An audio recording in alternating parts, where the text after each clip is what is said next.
Hi everyone, it's Karen here. Welcome to another video from me, where today I'm going to show you how I created this super quick, super pretty little card, very topical as today is Easter Sunday, using 2 stencils from Sweet Poppy Stencils. I'm using one of the brand new heart-shaped stencils. This is the long heart, and then I'm using Shower of Love in the centre. The colours that I'm going to be using, I'm using Kitched Flamingo in Distress Oxides for the heart, and then for the hairs I'm using Antique Linen and Frayed Burlap, again in Distress Oxides.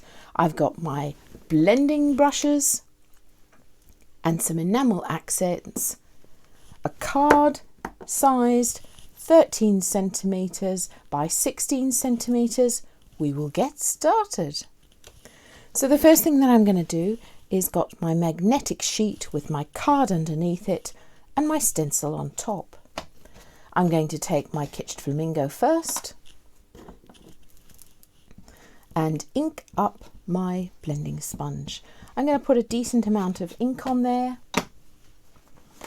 and then I'm just going to take a tiny bit of it off so I know how much ink is on there on the side. When I apply the ink through this stencil, I start on the stencil and flick it. So I'm using a flicking motion with my wrist, and I'm just going to flick it round the sides of the stencil.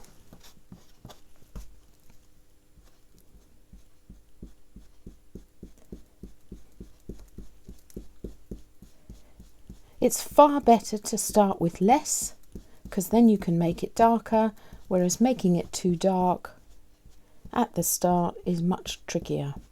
So what we're going to do is we're going to go all the way around the stencil, creating this little glow around the outside. We want the centre to remain white. That's where we're going to put our hairs. So again, you can see that I'm starting on the stencil and just pulling the brush to the centre. And it might not look as though I've got very much ink here, but you'll see when we take the stencil away, you have got this lovely glow.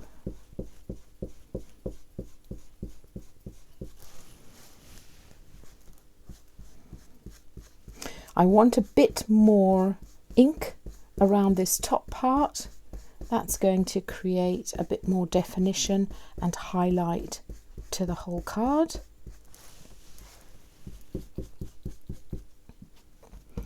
And again, as I say, I wouldn't be tempted just to put more ink on and go in harder. It's much better that you build up this ink slowly. And you can see I'm turning the stencil. I just find it easier to work like that. It also avoids you having any marks as you're applying the ink. Okay, making sure I haven't got any on my fingers, and we're just going to remove the stencil. So then we're going to take our low tack stencil tape and we're going to lay it carefully along the edge of that heart. You want it to be carefully laid so that when you do the other stenciling, you don't have a piece over the top or the bottom. So I've just stenciled off the bottom of that heart. And then I'm using Shower of Love in the centre. And I'm going to lay it over my stenciling, like that.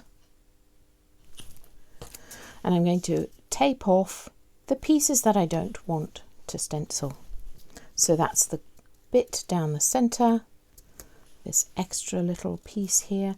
I might just place this over here, and then a tiny bit at the bottom, because I just want their gorgeous little heads popping up out of the sides of the heart. And then I'm going to take my 2 colours in distress oxides. I've got antique linen, frayed burlap, and ink up my blending sponge. I'm going to focus the antique linen around the faces of the hairs.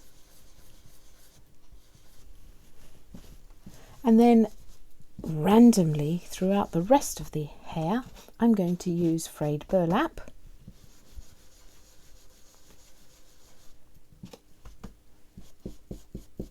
On the tips of his ears, but you can't go wrong here. I'm not being too careful about where I put each one. The only thing that I wanted to make sure was that his face was a little lighter than the rest of his body.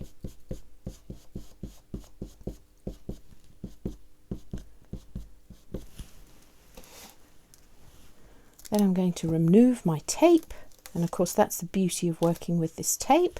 I'm keeping the stencil in exactly the same place, and of course my magnetic sheet is holding that in place. And I suppose I didn't need to take that piece off, but I just wanted to have a little look.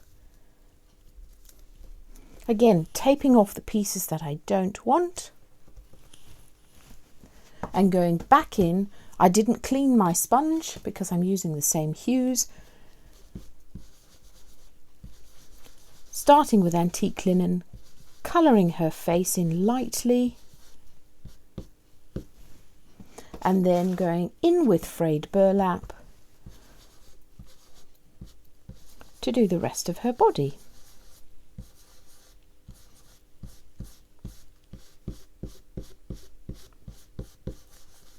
Now, it doesn't matter if you capture some of the dots in and around.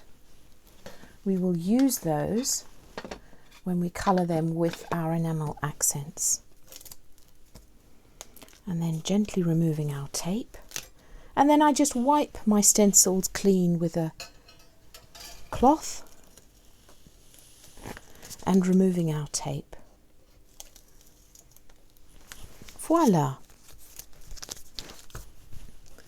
Now what I would do before I apply my enamel accents is as I would take my piece of card that I'm going to mount my card onto, do the mounting before I apply these enamel accents. Why do I do that? Because they dry, they take a little while to dry, and they are raised. Don't know if you can see that there.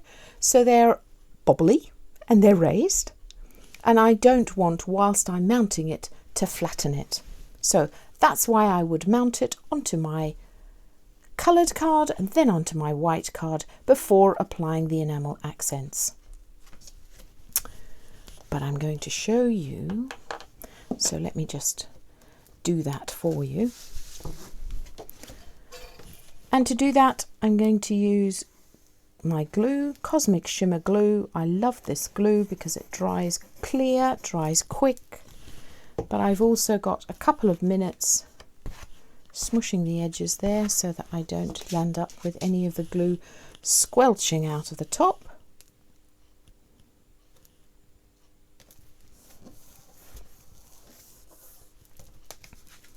And then I would mount it onto my white card. So I'm using these enamel accents. The one that I'm using here is Pink Gumball. What an amazing colour. I always squeeze a tiny bit onto a scrap piece of paper. That way I get a feel for how much pressure I need to squeeze, to apply, to get out the right size dots. Try not to shake these bottles, because if you do, you'll end up with bubbles. We don't want bubbles. Right, I'm going to start with my big blobs first. I'm going to put another blob there. Now, depending on how much pressure you apply, will depend on how big your dots are. And you want a variety. Some tiny little specks and some a bit thicker.